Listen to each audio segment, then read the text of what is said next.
Momshi, for today's video, papakita ko sa inyo kung paano ko ginawa ang aking Kiat tree, and saktong-sakto naman na ngayong New Year, pwedeng-pwede nyo itong gayahin. And syempre, bago yan, please don't forget to like and follow my Facebook page, Momshi Lizette, and my YouTube channel, Momshi Liz. Subscribe na rin kayo para maging updated kayo sa mga video upload ko. And now, let's do this! Sakto naman ngayong New Year para may kakaiba naman sa inyong table. So, 3 materials lang yung ginamit ko dito. Ayan, carrots, Kiat at toothpick. So, actually, pwede rin namang ibang fruits ang ilagay nyo dyan. Ako kasi, Kiat yung nakita ko dong mas mura kumpara sa grapes. And pag grapes, mas marami yung gagamitin natin. Basta pili lang kayo ng carrots na malaki or maganda yung shape na cone shape siya. And then, ganyan lang, ipo-form lang natin yung ating Kiat based sa shape ng carrots.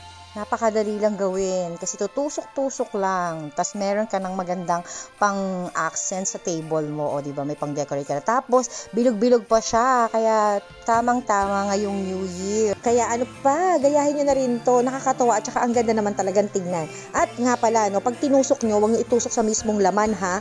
Dapat sa may bandang gitna lang, sa balat lang niya. Para kahit tanggalin nyo na yan or hindi nyo agad kakainin yung Kiat, okay pa rin yung itsura niya. So, ayan na, malapit na matapos. Depende rin sa inyo kung gaano kalalaki yung Kiat na pipiliin nyo. Sa akin, buti na lang sakto. May nakita ako na ganito lang kaliliit. And kasi, bagay na bagay lang rin siya dito sa carrots na nabili ko. Dahil ito na yung pinakamalaki. Dahil sa grocery lang ako namili. Pero kung meron kayong enough time, ayan, mas maganda siguro sa palengke. Mas malalaki pa dyan. At mas maganda yung carrots na shape na mabibili nyo.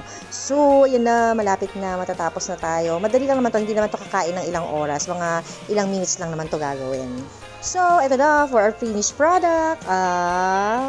Diba? Ayan na, ang aking Kiat tree. Sakto, hindi na kailangan kumain ng malaking space para yung 12 fruits nyo this coming New Year ay kasyang-kasya. Bukod doon, meron pa kayong magandang decoration. Yun lang. Bye!